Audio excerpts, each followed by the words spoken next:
आज की कहानी एक सुनसान रास्ते से शुरू होती है जहां एक गाड़ी तेजी से आगे बढ़ रही थी। अचानक ये गाड़ी बीच रास्ते में खराब हो जाती है और इस गाड़ी को चलाने वाली लड़की का नाम लिवा था। लिवा बेहद खूबसूरत थी जिसे इस समय लिफ्ट की जरूरत थी। इसी बीच एक बड़ी सी वैन उसके पास आकर रुकती है और वैन में से दो लड़के निकलते हैं। ये दोनों लिवा के पास आकर उसे अगवा कर लेते हैं और फिर दोनों गाड़ियां लेकर वहाँ से भाग जाते हैं। कुछ देर बाद लिवा को अगवा करने वाले लड़कों का नाम कूपर और नेट था। इस समय बेहोश लिवा के पास कूपर था और वो उसके साथ गंदी गंदी हरकतें कर रहा था। दरअसल कूपर शादी के लिए मरा जा रहा था और इसी बीच उसे रास्ते में लिवा दिखती है। बस लिवा की खूबसूरती देखकर वो और नेट उसे अगवा कर लेते हैं ताकि कूपर लिवा से शादी कर सके। अब कूपर की गंदी हरकतों के कारण लिवा को होश आ गया था और तभी कमरे में कूपर की माँ मैरी आती है। लिवा जैसे ही भागने की कोशिश करती है तो कूपर उसके सिर पर लैंप मारता है और लिवा बेहोश हो जाती है। अब कूपर मैरी से कहता है कि मैं इससे शादी करना चाहता हूँ। ये सुनकर मैरी बहुत खुश होती है और वो शादी की तैयारियां शुरू कर देती है। थोड़ी ही देर बाद मैरी ने लिवा को दुल्हन की तरह तैयार कर लिया था। इसके बाद कूपर जबरदस्ती उसकी फिंगर में रिंग डालकर उससे शादी कर लेता है।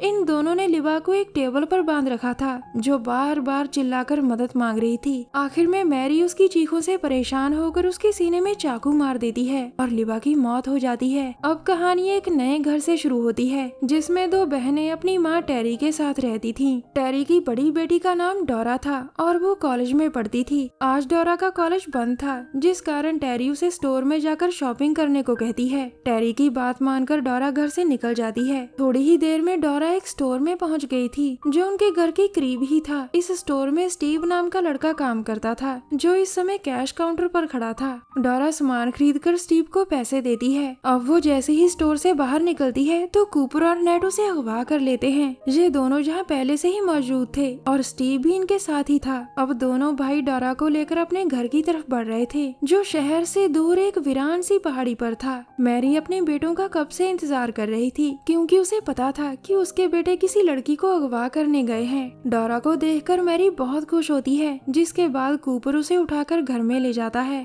दूसरी तरफ जब काफी समय बीतने के बाद भी डोरा घर में नहीं आती तो टेरी को उसकी चिंता होने लगती है। वो उसे ढूंढती ढूंढती उसी स्टोर तक पहुंच गई थी जहां डोरा शॉपिंग करने आई थी। वो स्टोर में आकर स्टीव से डोरा के बारे में पूछती है लेकिन स्टीव कहता है कि यहाँ आपकी बेटी नहीं आई। स्टीव का जवाब सुनकर टेरी मायूस होकर वहाँ से चली जाती है। कुछ देर बाद डोरा एक कमरे में धीरे धीरे आंखें खोलती है। वो उठकर देखती है कि उसके एक पैर को चेन से बांधा हुआ था। वो इस चेन को जैसे ही खोलने की कोशिश करने लगती है तभी वहाँ मैरी आकर कहती है तुम बेकार में हाथ पैर मार रही हो। वैसे तुम्हें डरने की कोई जरूरत नहीं। तुम पूरे घर में आराम से घूम फिर सकती हो क्योंकि ये चेन बहुत लंबी है। मेरा छोटा बेटा कूपर तुमसे शादी करना चाहता है। अब वॉशरूम में जाकर फ्रेश हो जाओ। उसकी बात मानकर डोरा वॉशरूम में तो आ जाती है लेकिन वो अंदर ही अंदर बहुत डरी हुई थी। दूसरी तरफ डोरा की माँ टेरी पुलिस के पास आकर मदद मांगती है लेकिन पुलिस उसे 2 दिन इंतजार करने को कहती है। दरअसल डोरा की उम्र 19 साल की थी और पुलिस को लग रहा था कि वो अपने दोस्तों के साथ कहीं घूमने चली गई होगी।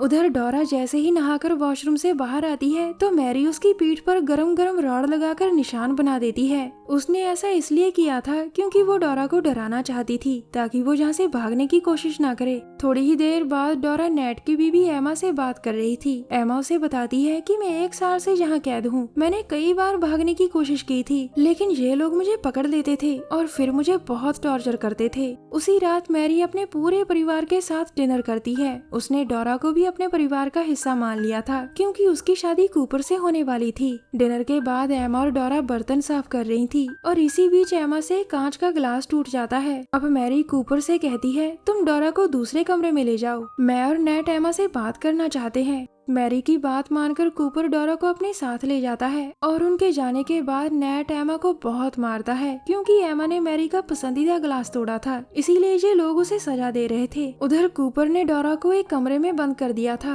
और वो एमा की चीखें सुनकर बहुत डर गई थी। काफी मारने के बाद नेट ने एमा को एक टेबल पर बांध दिया था जिसके बाद वो एक चेन सा उठाता है। इसी बीच मैरी भी वहाँ आकर एक बड़ा सा चाकू उठाती है और फिर देखते ही देखते वो एमा के हाथों की उंगलियां काट देती है। इसके बाद तो एमा के साथ वो होता है जिसे देखकर किसी की भी रूह कांप जाए। दरिंदा नेट चेनसा से उसके इतने टुकड़े करता है कि वो तड़प तड़प कर मर जाती है। एमा की कान फाड़ू चीखें सुनकर डोरा समझ गई थी कि ये लोग एमा को मार रहे हैं। आखिर में वो यहाँ से भागने का फैसला करती है ताकि उसके साथ एमा जैसा कुछ ना हो। अगले दिन सुबह डोरा मैरी के पास जाकर पूछती है, आपके बेटे कहाँ हैं? घर में आज कोई दिखाई नहीं दे रहा। इस पर मैरी बताती है कि वो शहर गए हैं और घर में हम दोनों अकेले हैं। मैरी की बात सुनकर डोरा चाय बनाने लगती है और इसी बीच वो गर्मा गर्म चाय मैरी के चेहरे पर फेंक देती है। इससे पहले कि मैरी कुछ समझ पाती, डोरा जल्दी जल्दी उसके गले में चेन डालकर खींचती है। डोरा ने चेन खींचने में पूरी ताकत लगा दी थी, जिस कारण मैरी बेहोश हो जाती है। इसके बाद डोरा को उसके गले से चेन की चाबी मिल जाती है। अब वो पहले खुद को आजाद करती है और फिर मैरी को बांधकर घर से सारी चाबियां उठा लेती है। अब डोरा जैसे ही घर से बाहर निकलती है तो उसकी नजर एक गाड़ी पर पड़ती है। वो इस गाड़ी में बैठकर उसे स्टार्ट करने की कोशिश करती है, लेकिन उसके पास जो चाबियां थीं, उनमें से कोई भी चाबी इस गाड़ी को नहीं लग रही थी। अब वो फिर से घर में जाती है और गाड़ी की चाबी ढूंढने लगती है। चाबी ढूंढते ढूंढते वो घर की छत पर पहुंच गई थी और वहाँ उसे एक लड़का दिखाई देता है। इस लड़के का नाम डेक्स था और मैरी ने इसे भी चेन से बांध रखा था। वो डोरा को चेन की चाबी दिखाकर कहता है कि मेरी मदद करो। ये सुनकर डोरा चाबी उठाकर उसे आजाद कर देती है। अब वो दोनों जैसे ही नीचे आते हैं तो डेक्स कहता है कि मैंने कई दिनों से खाना नहीं खाया। ये सुनकर डोरा उसे खाना देती है और वो जल्दी जल्दी खाना खाने लगता है। अचानक तभी मैरी अपने आप आजाद होकर वहाँ पहुँच जाती है और वो आते ही डोरा को मारने की कोशिश करती है। डोरा को बचाने के लिए डेक्स एक हथियार उठा लेता है और फिर उसे मैरी के मुंह पर मारता है। अब मैरी एक तरफ नीचे गिर गई थी,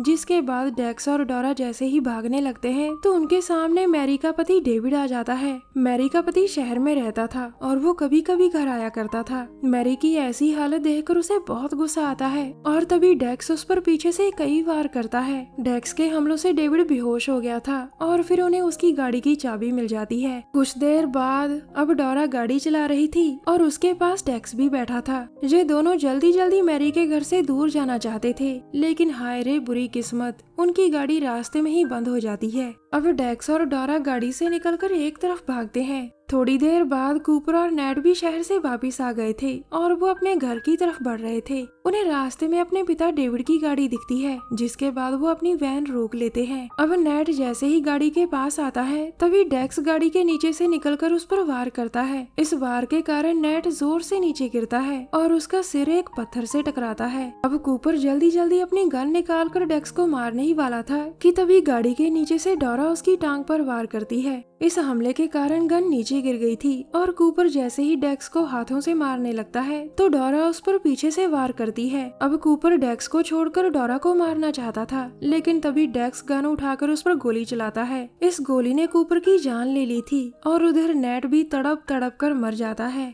इन दोनों को मारने के बाद डेक्स और डोरा उनकी वैन लेकर वहाँ से भाग जाते हैं। दरअसल जब डेविड की गाड़ी बंद हो गई थी तो ये भागे नहीं थे, बल्कि योजना बनाकर गाड़ी के नीचे ही छुप गए थे, क्योंकि उन्हें पता था कि रास्ते में उन्हें कूपर और नेट मिल सकते हैं और उनका इलाज करना जरूरी था।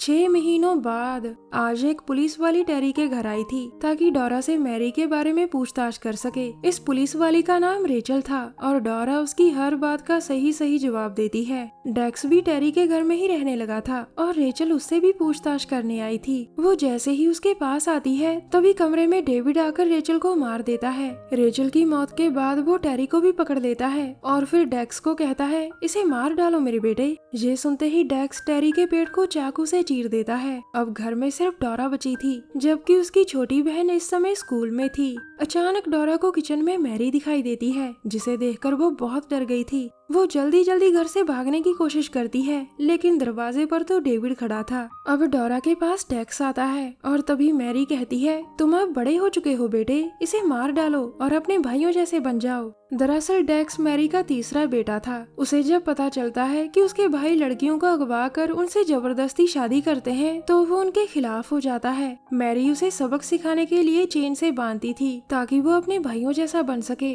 मगर मैरी की इस हरकत ने उसके दिल में गुस्सा पैदा पैदा कर दिया था, इसीलिए वो डोरा का साथ देता है और अपने परिवार को मारने की कोशिश करता है। वो अपने पिता डेविड से काफी डरता था, इसीलिए जब डेविड उसे टेरी को मारने के लिए कहता है तो वो डर के मारे टेरी को मार देता है। अब मैरी बार बार उसे डोरा को मारने के लिए कह रही थी, लेकिन डेक्स उसे यहाँ से भगा देता है। उसकी ये हरकत देखकर डेविड उसका गला रगड़ देता है, जिसके बाद डेक्स की मौत हो जाती है। अब डोरा घर में छुपी हुई थी और मैरी उसे ढूंढ रही थी। इसी बीच डोरा को जैसे ही मैरी दिखाई देती है तो वो उस पर इतने वार करती है कि वो मर जाती है। अब घर में सिर्फ डोरा और डेविड ही बचे थे। इसी दौरान रेचल का पुलिस वाला साथी घर में आता है, लेकिन डेविड उसकी टांग पर वार कर देता है। उसे जख्मी करने के बाद वो डोरा को पकड़कर जैसे ही मारने लगता है, तभी पुलिस वाला उसके सिर पर गोली मारता है। कहानी के आखिर में डेविड भी मारा जाता है और डोरा की जान बच जाती है। हमारी वीडियो देखने के लिए धन्यवाद।